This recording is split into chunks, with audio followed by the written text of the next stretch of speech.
So it turns out I was wrong. My opinion about instant funded accounts has changed. Shocker, I know. In this video, we're going to break down exactly what it means to get instant funded and how that might differ from an actual evaluation phase. This can apply to futures. This can apply to Forex.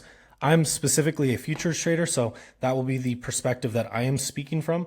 But first things first, I want to go ahead and kind of lay a foundation for the average trader experience from brand new 0 to, let's just say, 10, where you're consistently profitable, or an experienced trader. Where you fall on this spectrum will largely determine the account that you should choose. If you're brand new to trading, you should be using the smallest account monetarily, and you should be trading the least amount of risk. You should be almost even using a demo at times, where the experienced trader, you can maximize your personal account, you can load up on copy trading, you could do all of that. So where does this spectrum, where does this play into the instant funded model? Instant funding, if you're not aware, basically means you can pay a certain dollar amount and then you instantly get access to a specific amount of capital, or specifically amount of risk, right? It's the amount of risk you get. So you might get 1 to 10, right, for your dollars invested versus the risk you can outlay. Why does this matter? Well, because you're only paid on performing well. So if you do not perform, you're not going to make money. And we all know the statistics. Most traders do not make money, and they end up on this consistent hamster wheel because they cannot control their actions, or they do not have an edge, or they do not consistently apply that edge. Their actions do not match their desired outcome. So when we understand that, we know that this is going to be a profitable model, whether or not an evaluation phase occurs. Because what does the evaluation phase do? All it simply does is prove to, air quotes, yourself that you know how to follow a system. But does it really? Is that how people mostly pass evaluation phases? Is it this prideful thing where they do a really good job? Or do they kind of just gamble? And do they just kind of throw money at this, and they come at this super aggressive, and they never develop good habits? Because when these firms allow you to pass in 1 or 2 days, how is that really teaching you how to trade well? You want to make 6% in 2 days? How does that teach you to be a good trader? What teaches you to be a good trader, on the other hand, is, let's just say you got an instant funded account and you had to, let's just say, trade 5, 10, 20, 30 days, whatever the number might be, right? That would prove, based on your ability to follow a plan, that you're a better trader than the person who just full ports and passes that in 2 days. So why does this matter? Well, even with a funded model, when you look at an instant funded model, most traders will not follow the process that is required for them to get a payout, meaning people will pay the fee to get the account, and then they'll still burn it because they will not follow their process. You can largely avoid this by simply just having a disciplined approach or really refining your strategy. But the fact of the matter is, most people will not. So this is a huge advantage to specifically traders who've been around, traders who've already passed an eval in the past, like they've done a good job with it, and traders who simply want to be part of a trading program that allows them to scale their capital. Because if you know how to trade and you get access to this greater amount of leverage, all you're doing is simply magnifying your talents. It's not to the scale of hundreds of thousands of dollars like people think, but if you're taking $400, right? If you use something like Top 1 Futures, 50% off with my code, $400 gets you 6,000 in drawdown. Split across 2 days, right? You can risk basically half of this on a given day. If you know how to trade, this $400 gets you a lot more risk, assuming your win rate and strategy is all dialed in. But that's the basic premise. Now, why does this benefit you compared to an evaluation phase? It really comes down to my understanding of how markets move.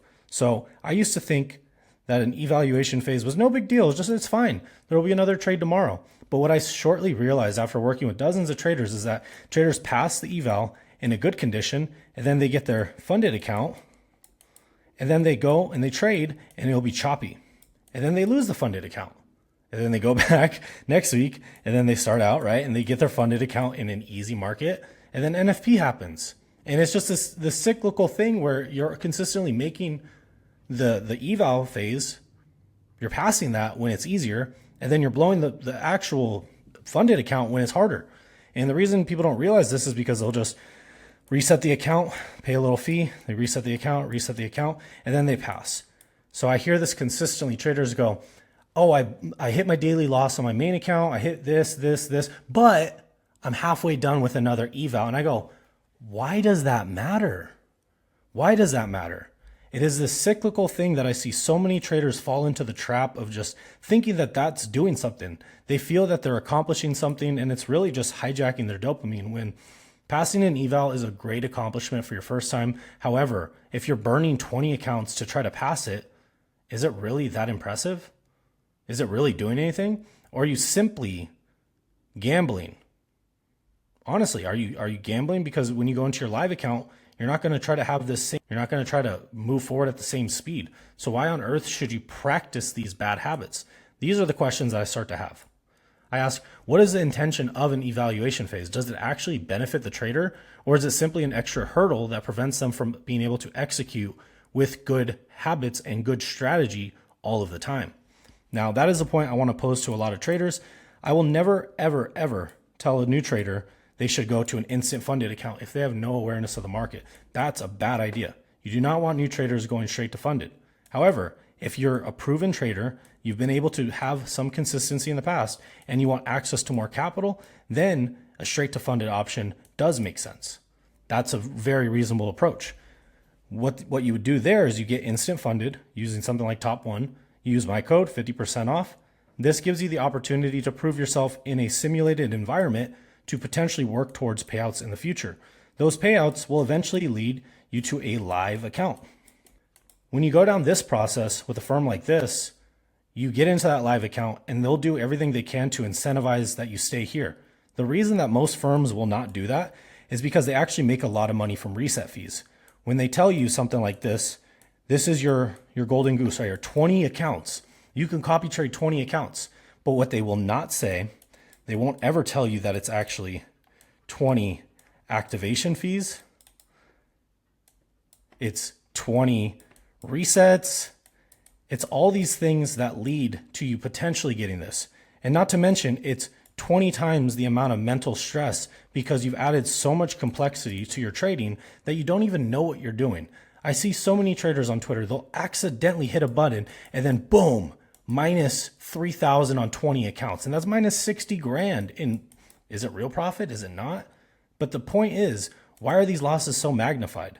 Are they actually recouping the amount that they put in the first place?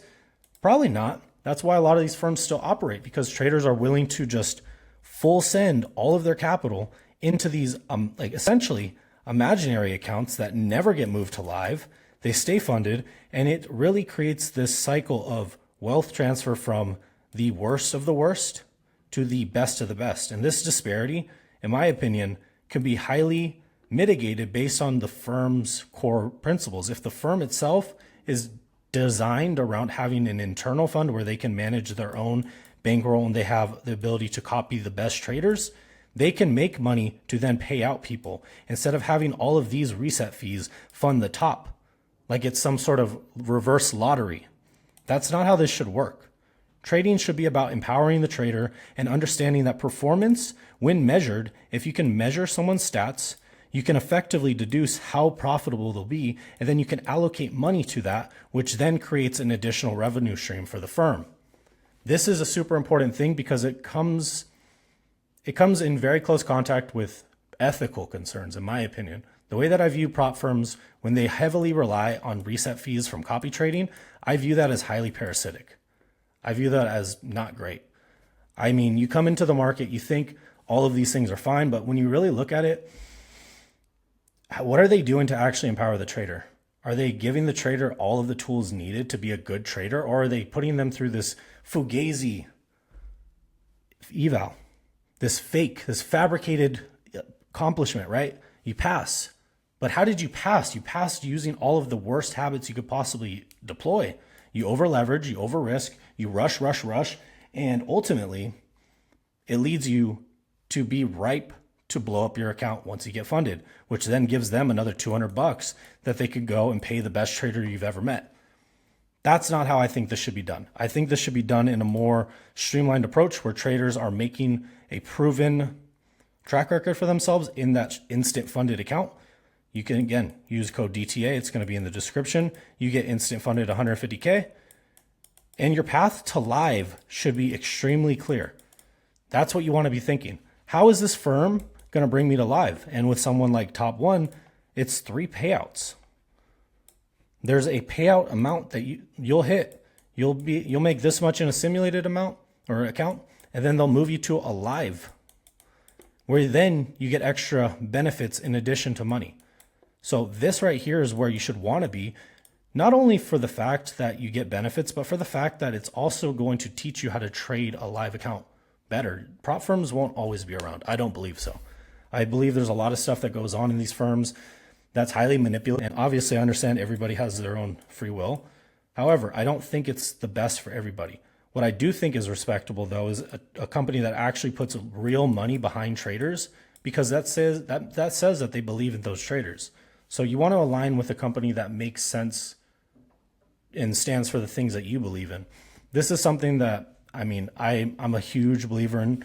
I don't think you should be trading products that don't make sense to you. I don't think you should be working with companies that honestly are kind of just sketchy in general.